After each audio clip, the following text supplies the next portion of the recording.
Hola y bienvenidos a nuestro canal Español en una nuez. Nos alegramos mucho de que estén aquí. Este es un espacio donde compartimos cuentos y poemas. Además, en la sección de gramática y lingüística también vamos a aprender juntos algo nuevo cada semana.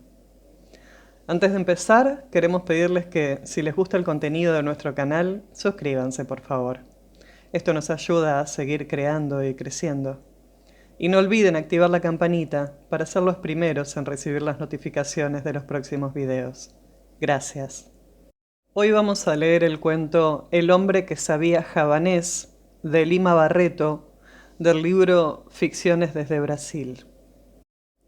En una confitería, cierta vez, le contaba a mi amigo Castro de las trampas que tuve que jugarle a las convicciones y a las respetabilidades para poder vivir.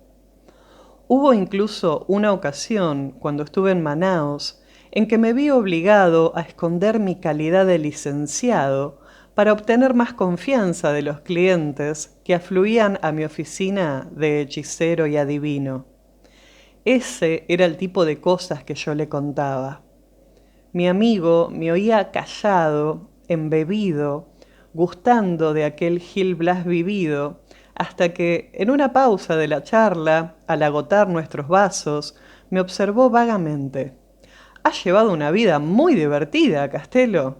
Solo así se puede vivir.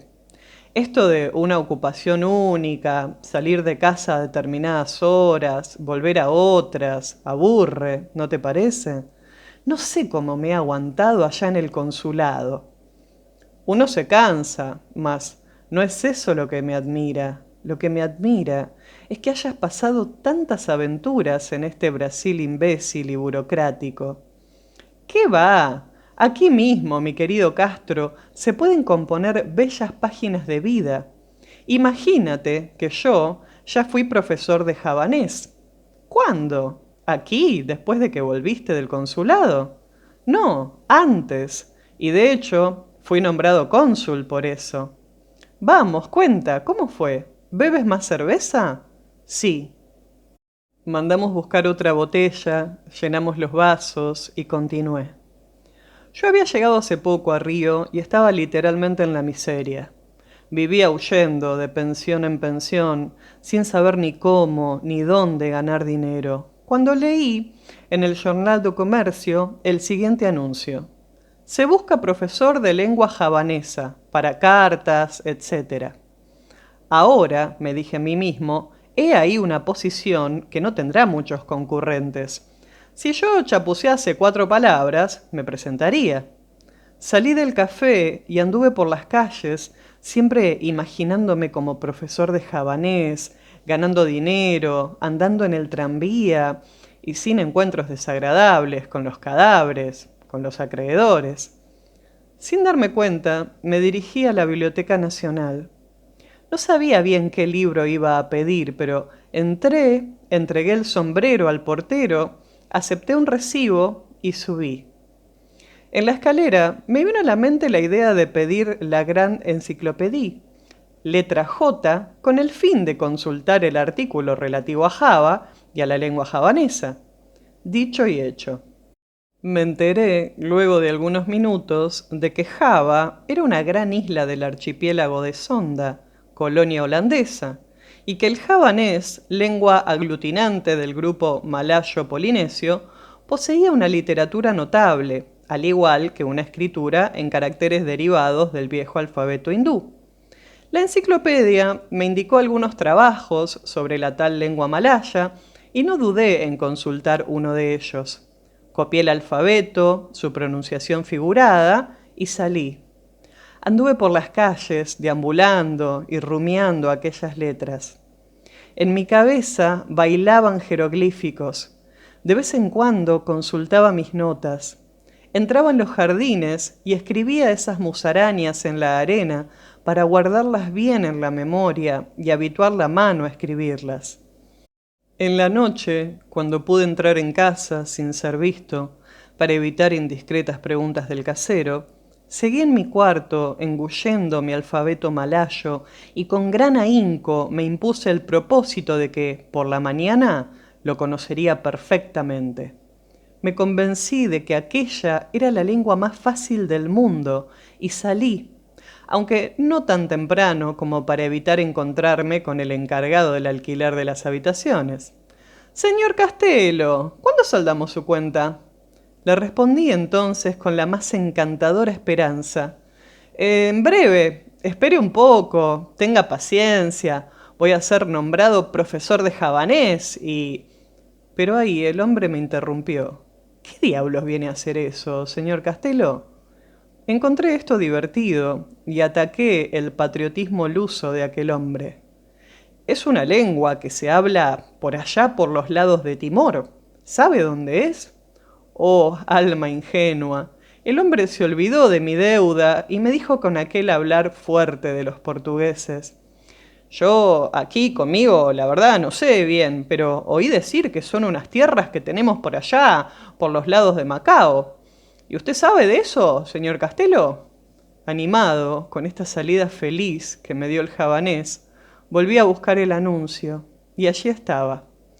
Resolví, lleno de ánimo, postularme al profesorado de aquel idioma oceánico. Redacté la respuesta, pasé por el periódico y dejé allí la carta. Enseguida volví a la biblioteca y continué con mis estudios de javanés.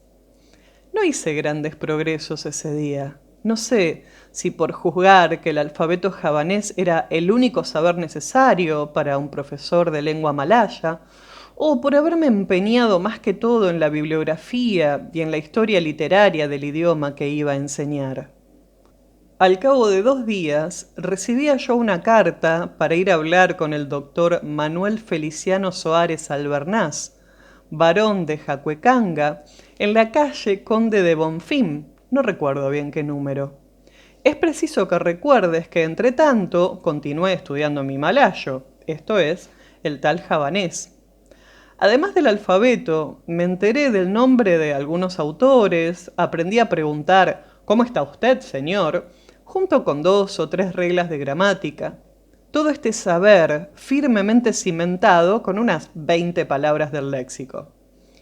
No imaginas todas las dificultades con las que luché para reunir los 400 reis del viaje.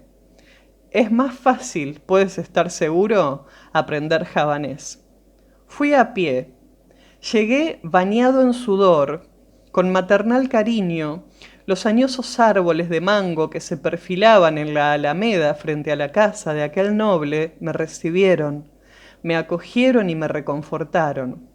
Fue el único momento en mi vida en que llegué a sentir simpatía por la naturaleza.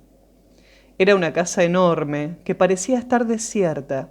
Estaba mal conservada, mas no sé por qué me dio por pensar que allí había más displicencia y desgano que pobreza propiamente dicha. Debía tener años de no ser pintada. Las paredes se descascaraban y los bordes del tejado, de aquellas tejas vidriadas de otros tiempos, estaban desguarnecidos aquí y allá, como dentaduras decadentes o mal cuidadas. Miré un poco el jardín y vi la pujanza vengativa con la que el coquito, el amor seco y otras malezas habían expulsado a los corazones de Jesús y a las begonias. Los crotones sobrevivían, sin embargo, con su follaje de tonos mortecinos. Golpeé.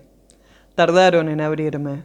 Vino, por fin, un antiguo negro africano, cuyas barbas y cabellos de algodón le daban a su fisonomía una aguda impresión de vejez, dulzura y sufrimiento. En la sala había una galería de retratos. Arrogantes señores de patillas se perfilaban encuadrados en inmensos marcos dorados, y dulces perfiles de señoras con peinados a la francesa y grandes abanicos parecían querer subir por los aires, enfundadas en sus redondos vestidos de balón, pero de aquellas viejas cosas sobre las cuales el polvo ponía más antigüedad y respeto. La que más me gustó ver fue un bello jarrón de porcelana de la China o de la India, como se suele decir.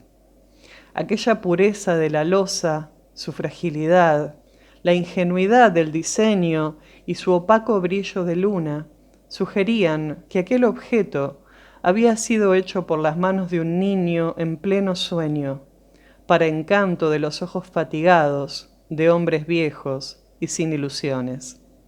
Esperé un instante al dueño de casa.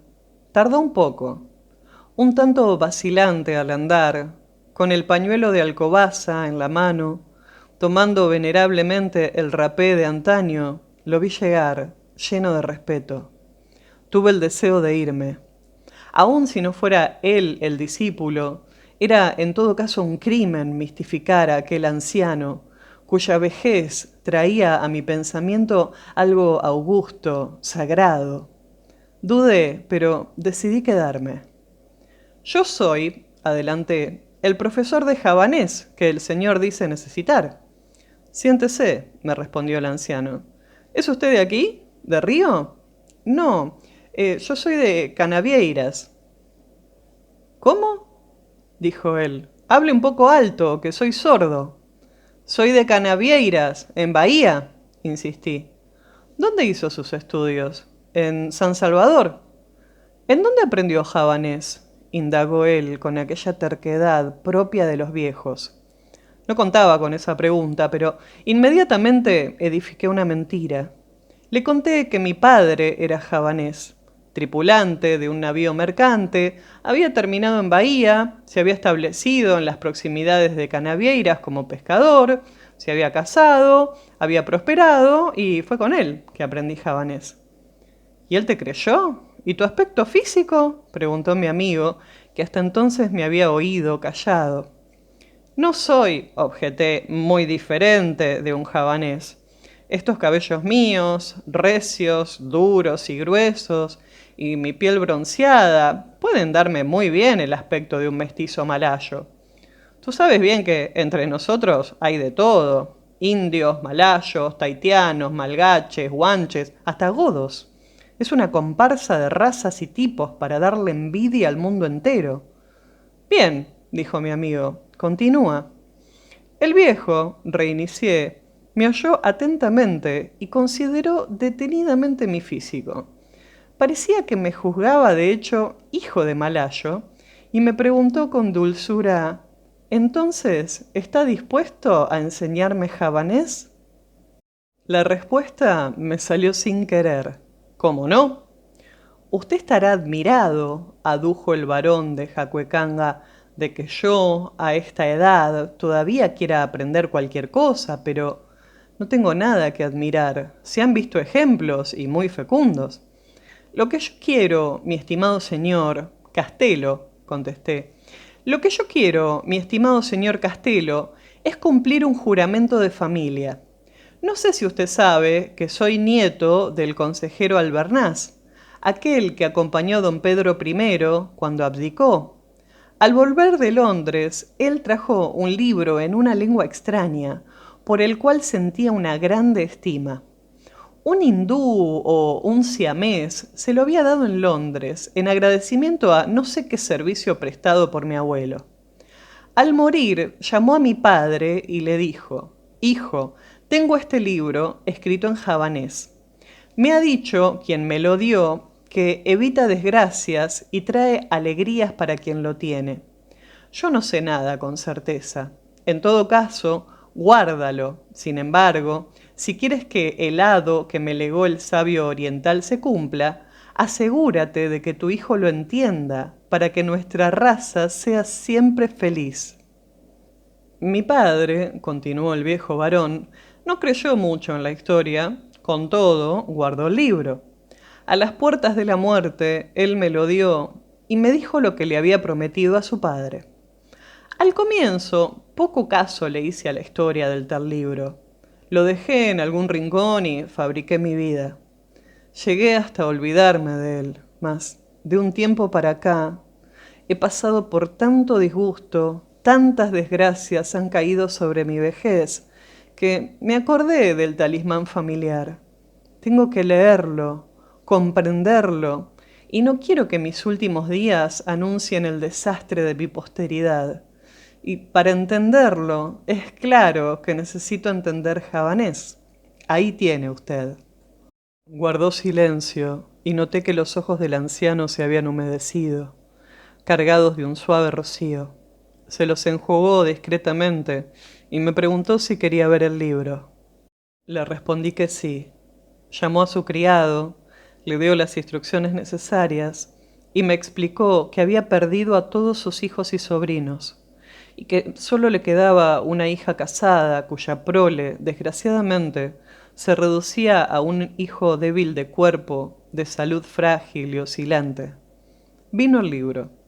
Era un viejo mamotreto, un incuarto antiguo, encuadernado en cuero, impreso en grandes letras, en un papel amarillento y grueso.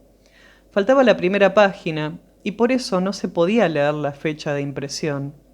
Tenía todavía unas páginas del prefacio, escritas en inglés, donde leí que se trataba de las historias del príncipe Kulanga, escritor javanés de mucho mérito. Inmediatamente le informé esto al varón que, sin darse cuenta de que yo había llegado ahí por el inglés, acabó teniendo en alta estima mi saber malayo. Estuve un rato más hojeando el cartapacio, a guisa de quien sabe magistralmente aquella especie de vascuence, hasta que, al final, acordamos las condiciones de precio y de hora, con lo cual me comprometí a lograr que él leyese aquel armatoste antes de un año. Poco después daba yo mi primera lección, pero el viejo no fue tan diligente como yo. No conseguía aprender a distinguir o a escribir ni siquiera 4 letras. En fin, con la mitad del alfabeto nos demoramos un mes, y el varón de Jacuecanga no lograba ser amo y señor de la materia. Aprendía y desaprendía. La hija y el yerno, pienso que hasta entonces nada sabían de la historia del libro, llegaron a tener noticias del estudio del anciano. No se incomodaron. Lo encontraron divertido y juzgaron que era una buena empresa para distraerlo. Pero con lo que vas a quedar asombrado, mi estimado Castro, es con la admiración que el yerno acabó teniendo por el profesor de javanés. ¡Qué cosa única! No se cansaba de repetir. Es un asombro, y tan joven. Si yo supiese eso, ¿dónde estaría? El marido de doña María Gloria, así se llamaba la hija del varón, era juez de las Cortes, hombre bien relacionado y poderoso. Sin embargo, no se cansaba de mostrar frente a todo el mundo su admiración por mi javanés. Por otro lado, el varón estaba contentísimo. Luego de 2 meses había desistido del aprendizaje y me había pedido que le tradujese, un día sí y otro no, algún trecho del libro encantado. Bastaba entenderlo, me decía, nada se oponía a que otro lo tradujera y él lo oyera. Así evitaba la fatiga del estudio y cumplía con el encargo. Sabes bien que hasta hoy nada sé de javanés, mas urdí unas historias bastante disparatadas y se las vendí al viejo como si fuesen todo un cronicón. ¿Cómo oía aquellas tonterías? Quedaba extático, como si estuviese oyendo las palabras de un ángel. Yo era cada día más grande ante sus ojos. Me invitó a vivir en su casa, me llenaba de presentes, me aumentaba el salario. Pasaba, en fin, una vida regalada. Contribuyó mucho a eso el hecho de que él terminó recibiendo una herencia de un olvidado pariente suyo que vivía en Portugal. El buen viejo atribuyó la cosa a mi javanés, y yo estuve casi por creerlo también. Fui perdiendo el remordimiento. En todo caso, siempre tuve miedo de que se me cruzase alguien que supiese el tal patuá malayo. Y ese temor mío se hizo aún más grande cuando el dulce varón me mandó con una carta a donde el vizconde de Carurú para que me hiciera entrar en la diplomacia.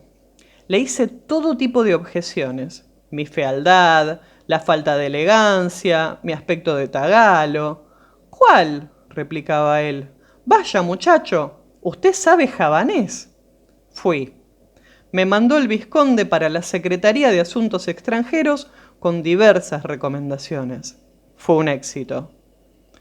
El director llamó a los jefes de sección. Miren nada más, un hombre que sabe javanés, ¡Qué portento! Los jefes de sección me llevaron donde los oficiales y amanuenses, y hubo uno de ellos que me miró con más odio que envidia o admiración, y todos decían: «Entonces, ¿sabes javanés? Es difícil, no hay quien lo sepa hablar aquí». El tal amanuense me miró con odio y acudió entonces diciendo: «Es verdad, aunque yo sé canaco, ¿usted lo habla?». Le dije que no, y fui a presentarme ante el ministro. La alta autoridad se levantó, puso las manos en las caderas, se arregló los anteojos en la nariz y preguntó: «Entonces, ¿sabes javanés?». Le respondí que sí. Y ante la pregunta de dónde lo había aprendido, le conté la historia del tal padre javanés. «Bien», me dijo el ministro, «usted no debe ir a la diplomacia. Su físico no se presta. Lo mejor sería un consulado en Asia o en Oceanía. Por ahora no hay plazas, pero voy a hacer una reforma y usted entrará. De hoy en adelante, sin embargo, queda agregado a mi ministerio y quiero que para este año parta para Basilea, donde va a representar al Brasil en un congreso de lingüística. Estudie, lea a Overlack, a Max Müller y a otros». Imagínate que yo hasta ahí nada sabía de javanés, pero estaba empleado e iría a representar al Brasil en un congreso de sabios. El viejo varón murió, le pasó el libro a su yerno para que se lo hiciese llegar a su nieto cuando tuviese edad conveniente, y alguna cosa me dejó en su testamento. Me consagré con afán a estudiar las lenguas malayo-polinesias, pero no había forma. Bien comido, bien vestido, bien dormido, no tenía la energía necesaria para hacer entrar en la mollera aquellas cosas raras. Compré libros, me suscribí a revistas, Review Anthropologique et Linguistique, Proceeding of the English Oceanic Association, Archivo Glotológico Italiano, el diablo y nada. Mi fama crecía. En la calle, los informados me señalaban, diciéndole a los otros: «Allá va el sujeto que sabe javanés».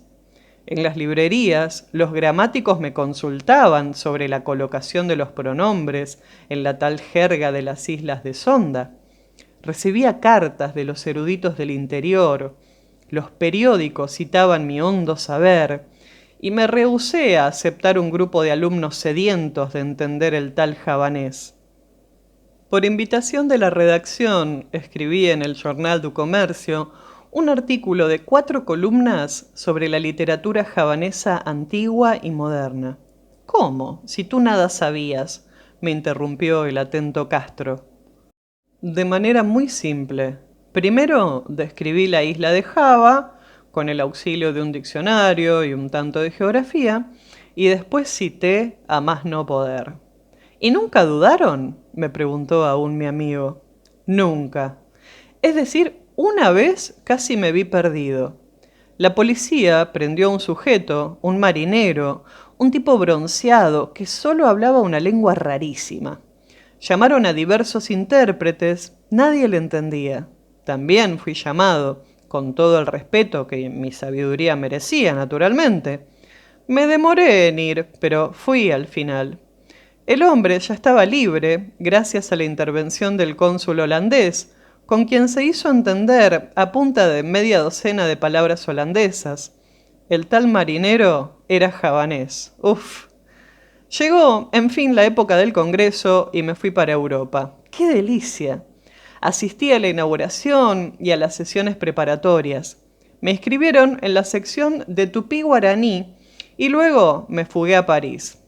Antes, sin embargo, hice publicar en el Mensajero de Basilea mi retrato y algunas notas biográficas y bibliográficas. Cuando volví, el presidente me pidió disculpas por haberme dado aquella sección.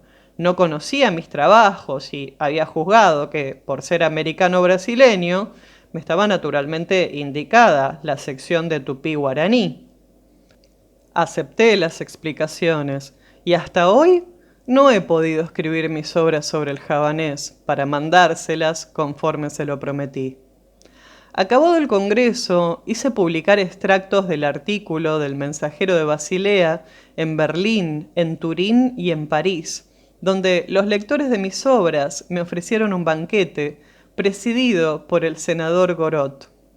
Toda esa jugarreta me costó, incluyendo el banquete que me fue ofrecido, cerca de 10.000 francos, casi toda la herencia del crédulo y buen varón de Jacuecanga. No perdí ni mi tiempo ni mi dinero. Pasé a ser una gloria nacional.